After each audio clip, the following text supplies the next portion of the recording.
नमस्कार, मैं भरत मिश्र। आज मैं सीधा रूबरू कराता हूँ आपके समक्ष श्री गिरीश राय जी से। सबसे पहले नवरात्रि का ये शुभ अवसर चल रहा है, दर्शकों को शुभकामना के साथ संप्रेषित करते हैं। क्या बहुत बहुत धन्यवाद भरत मिश्रा जी, आपने मुझे समय दिया। इस चैनल को मैं दूर भविष्य की कामना करता हूँ। नवरात्रि की हार्दिक बधाई, शुभकामनाएँ। माथावें जगत जननी सबका सबको सद्बुद्धि दें, कीर्ति यश बना रहे, सामाजिक सद्भाव बना रहे। इन्हीं शुभकामनाओं के साथ आपको बहुत बहुत धन्यवाद। छितौना पुल का भूमि पूजन हो गया, अब तो किसान लोग एकदम दौड़ल पहुँच जाएगा ब्लॉक पर। जी, आज हमारे जीवन में अब जो कुछ खुशी के पल आए होंगे, उसमें आज का दिन मेरे जीवन का अति महत्वपूर्ण और खुशी का दिन रहा। ये पुल एक सपना था। ये रोड मुसहरी अहियापुर रोड 1984 में स्वर्गीय पूर्व विधायक श्री अलगूदान जी के द्वारा मेरे बाबा स्वर्गीय बाबू नंदकिशोर नारायण राय जी के प्रयास से यह रोड बना, और तभी से बहुत लोग आए, जीते, चुनाव आया गया, लोग मंत्री बने, विधायक बने। लेकिन ये पुल, मैं एक बात जरूर कहूँगा कि जो जब जिसका समय था प्रयास जरूर किया, लेकिन जब सुनील कुमार जी को मिलना था तो दूसरे किसी को कैसे मिलता? तकदीर की भी बात है। जब सुनील कुमार जी को मिलना था, उनका विधायक हो गए, मंत्री हो गए, संजोग से चुनाव लड़े, डीजी से रिटायर हो गए। जस अपजस की बात होती है तो हम आपको बता दें, सीधा तब अहियापुर और जो मुचारी का इंटर कनेक्शन था कठौआ पुल पर कोई साधु ने बनवाया था शायद। जी हाँ, कठौआ पुल मुझे भी याद है, मैं छोटा था। और कोई साधु महात्मा थे। वो कठौआ पुल ही नहीं, आप मारल पुल की बात कीजिएगा तो इतिहास लोग बताते हैं, पुराने लोग, कि कोई सहुआइन थी, वो बनवा दी थी मारल पुल। स्क्रू पाइल्स, जो उसको स्क्रू पाइल्स कहते हैं आज के समय में। तो पहले कैसे साधु महात्मा थे। अभी बीच में भेड़िया में पुल बना था छोटा, मैं रूस में सहयोग किया था, आपको भी याद होगा। एक महात्मा जी आए थे, वो बनवा दिए। तो पहले लोगों की भावना रही थी, लेकिन अब धीरे धीरे उनकी स्थिति देखने में नहीं मिल रही है। मैं नाम इसलिए ले लिया कि पहले के जो लोग थे उनमें कुछ करने की उत्सुकता, यश कमाने की आदत थी। आपने भी तो यश कमाने के लिए, पता चलता है कि श्री नीतीश मिश्रा जी के पास तक पहुंच गया दिया। जी नहीं, मेरा उसमें जश लेने का उद्देश्य नहीं था। मेरा कर्तव्य था। मैं देखता हूँ छितौना में पानी बाढ़ आ जाने के बाद, मैं नाव से भी गया हूँ, और थोड़ा सा भी पानी होता था तो बाइक और गाड़ी की तो बातें छोड़ दीजिए, बाइक से लोग गिर जाते थे। हमारे यहाँ के सामने कई महिलाएं गिर गई गाड़ी से। महाचंद्र बाबू हो, नीतीश मिश्रा जी हो, पूर्णवासी राम जी हो, पूर्व एमएलसी सुनील कुमार जी हो, आदित्य पांडे जी हो, अनिरुद्ध माझी जी हो, मतलब 2000 से लेकर के मैं स्कूल के लिए प्रयासरत था। कोई नेता नहीं है जिससे मैंने असेंबली क्वेश्चन न कराया हो, जिसका एक लेटर पैड न लगा हो स्कूल के लिए। पूरा करीब 6 इंच से ज्यादा मोटा स्कूल का फाइल हमारे पास है संभाली। एक बार मैं डिबेट हो रहा था, हमारे भाई हैं सुरेश राय जी पत्रकार, सब उनको मैं दिखाया था, कोई कमेंट किया था, और उसमें डिटेल नहीं जाना चाहता, तो मैं उनको सब दिखाया था कि मैं क्या प्रयास किया। ये हमारा कर्तव्य बनता है। मैं संयोग से आपकी आशीर्वाद से पंचायत का 2001 में मुखिया हो गया, जहाँ एक भी घर भूमिहार का वोटर हमारे क्षेत्र में नहीं था। उस क्षेत्र से मैं पंचायत समिति सदस्य हो गया, आपके अहियापुर पंचायत से। आपका भी गाँव हमारे ही पंचायत समिति क्षेत्र में आता था। तब लड़ाई हुई, संघर्ष हुआ, तब भी मैं प्रमुख के लिए पेश किया था, लड़ा था। तो वो अलग विषय है। आपको ऐसा नहीं लगता है कि आपको कुछ यश अपने बाबा से भी प्राप्त हो गए? ये देखिए, मैं स्वर्गीय नंदकिशोर बाबू का पोता हूँ, और मैं अपने जीवन में जब तक मेरी सांस रही, मैं वैसा कोई कृत्य नहीं करूंगा जिससे उनके सम्मान पर धब्बा लगे, दाग लगे। और बच्चा बाबू मेरे सगे फूफा थे, कोरिया में उनके यहाँ रहा, उनकी परवरिश, उनका संस्कार मुझे मिला। गाँव आया तो दोनों परिवारों का जो संस्कार मुझे मिला है, मेरा दावा रहेगा कि मैं अपने जीवन में दोनों परिवारों का, मेरे कृत्य से कभी धब्बा लगे। गिरीश बाबू के अंदर स्वाभिमान इतना है कि फोन आने के बाद भी नहीं गए। जी नहीं, फोन इसलिए आने के बाद भी नहीं गए कि आप 5 साल के बाद हमको फोन कीजिएगा, तो मैं कुत्ता कहूँ नहीं कि आप दौरा दिखा दिए और दौरा चला जाऊँ। मेरी भावना, मेरी शुभकामना माननीय मंत्री जी के साथ है।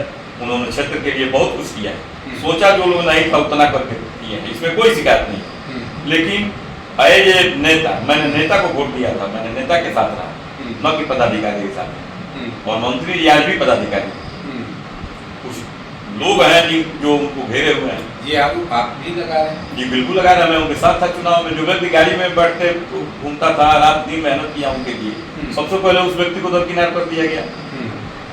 उसके बाद भी मैं 2 बार पटना डेरा पर गया। मैं लक्ष्मी जल रही है, बंदर को बैठा हूँ, मेरा लेस मात्र भी नो बराबर भी मेरा कोई नहीं स्वार्थ नहीं था कि मेरे बेटे को नौकरी दे दीजिए या मुझे 10 लाख का ठेका दे दीजिए, 20 लाख का, कि मेरी स्थिति बदल जाए, कुछ नहीं। मैं क्षेत्र के लिए उनके पास 10 दिन ही मेरा से मुझसे संबंध रहा। वो उस 10 दिन में मैं अहियापुर कुटिया, मुसौरी, मझोलिया, भरपुरवा, चंदपुर पंचायत के विकास के लिए, मूलभूत सुविधाओं के लिए कितना हम लोग पिछड़े हैं, कुछ हुआ नहीं है, इस सब बिंदु को मैं उनका ध्यान आकृष्ट कराया था। मैं घुमाता, जब आपको रोकेंगे एक सेकेंड, मैं जब गाड़ी से उनके गाड़ी में घूमता था तो सड़कों को दिखाता था कि देख लिया जाए यही स्थिति। लेकिन अब जो कारण रहा हो, चाहे राजनीतिक कारण रहा हो या मेरा स्वाभिमान रहा हो या मेरे जाति का भी दोष हो सकता है कि मैं भूमिहार कुलवंश से हूँ और उस परिवार से आता हूँ जो कि बहुत आगे पीछे वाले हम लोग हैं नहीं। गिरीश बाबू किसानों के बड़े अभिनेता के तौर पर देखे जाते हैं। जी, क्योंकि हम शुद्ध रूप से किसान हैं, खेती हम करते हैं, आपके आशीर्वाद से खाने पीने भर का बाप दादा की संपत्ति खेती भरी है, मैं तो कुछ बनाया नहीं। तो मैं किसान के बिंदु पर मुखर रहता हूँ। और अब देख लीजिए, अभी मार्च आ रहा है, और इसके पहले भी आप देखे होंगे कि जितना बैंक है सब कभी लाल कलर का नोटिस, कभी सफेद कलर का, कभी पीला कलर का नोटिस लेके हर गरीब किसान के यहाँ दौड़ता है, जाता है, आता है। और किसान भागे भागे चलते हैं, बैंक के लोगों को देख करके किसान भागे भागे चलते हैं। हमारा आपसे आग्रह है, आपके चैनल के माध्यम से मैं कहना चाहता हूँ कि आखिर क्या कारण है कि बड़े बड़े कॉर्पोरेट घरानों का कर्जा माफ हो जाता है और किसान की कितनी सुविधाएं होती हैं, 2000 रुपया 3 महीना पर मिल रहा है और क्या मिलता है नहीं मिलता है, उसके बाद भी कोई किसान ऐसा नहीं है जो खेती करके अपने परिवार का परवरिश और अपना जीविका चला सके। कुछ किसान तो ये भी कहते नजर आ रहे हैं कि इस सरकार में पैसा पते नहीं चल रहा। महंगाई है, वो बात अलग है। लेकिन देखिए, किसान की हालत, किसान की नींव है कोऑपरेटिव। मैं इस बिंदु पर आपको इसलिए लेके जा रहा हूँ कि मैं भी कोऑपरेटिव परिवार से आता हूँ।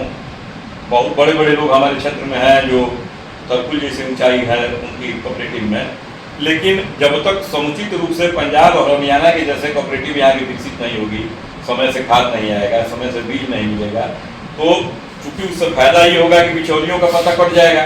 जब कोऑपरेटिव में खाद बीज उपलब्ध हो जाएगा तो हम बगैर मुसौरी क्या खरीदने जाएंगे अधिक दाम पर, हमको उचित भाव पर मिल जाएगा हमारे साथ कोऑपरेटिव में, और हम अपना धान उसमें दे करके भी मिला करा सकते हैं, गेहूं दे करके भी कोऑपरेटिव में मिला करा सकते हैं, अपना पैसा समय से मिलेगा तो खेती होगी। ट्यूबवेल लग गया मान लीजिए पंचायतों में, हम अपने समय में प्रयास करके इधर उधर से हाथ पर जोड़ के पदाधिकारी के 4 गो ट्यूबवेल लगवाए, 4 में 4 अहियापुर में, विजयपुर में सबसे अधिक 80 या 75 ट्यूबवेल है यहाँ विजयपुर। लेकिन स्थिति है कि कोई चलता है, कोई नहीं चलता, प्रॉपर केयर उसका नहीं है।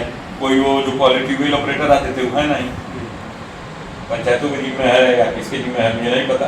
तो किसानों की हालत, मेरा आपके चैनल के माध्यम से ये जरूर आग्रह है कि सब कुछ आप कर दिया, सरकार, भारत सरकार, राज्य सरकार सब कुछ की। मैं देख रहा हूँ कि ये जीविका दीदी का बढ़ गया, ये नाइट जो स्कूल में गार्ड है इनका 5000 से 10000 हो गया, ये जो इस सब का कोई काम नहीं है, कृषि सलाहकार, इस सब इन लोगों का भी दुगुना हो गया। विकास मित्र को लैपटॉप खरीदने के लिए 25000 दे दिए, सब कुछ कर रहे हैं, श्रम कार्ड में पैसा भेज दिए। लेकिन आखिर किसान क्या बिगाड़ दिया कि भैया किसान कर्ज माफी नहीं कर रहा है?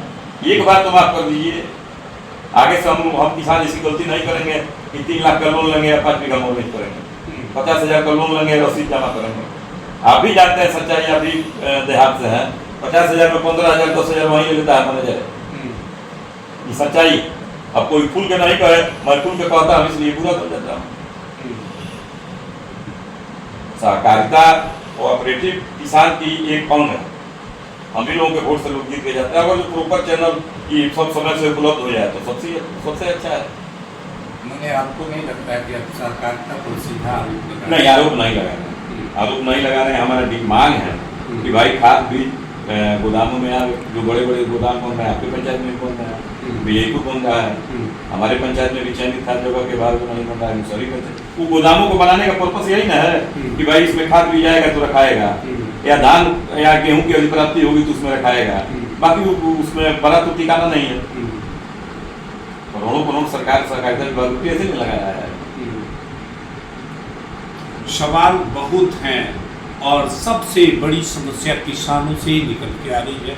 आखिर सरकार बार बार प्रयास करती है कि हम किसानों की आय दोगुनी करेंगे और धीरे धीरे किसानों की आय को बढ़ाने के लिए और सारी योजनाओं को लाएंगे, फिर किसान मजबूर क्यों, सवाल तो बनता ही है। भरत मिश्र, गोपालगंज।